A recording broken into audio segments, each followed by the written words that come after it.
Hello বন্ধুরা, good morning. এখন বাজে 7টা। আমি এসেছি ছাদে ফুল তুলতে। আবার তোমাদের সাথে শেয়ার করলাম আমাদের ছাদ বাগানের। দেখো গাছটা কত ছোট, দেখো ফুল ফুটেছে।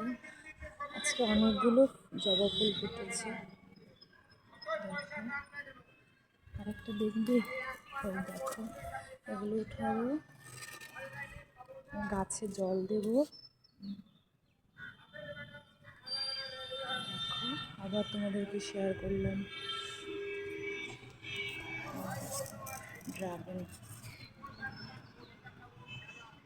দেখেছো এই গাছে জল দেবো।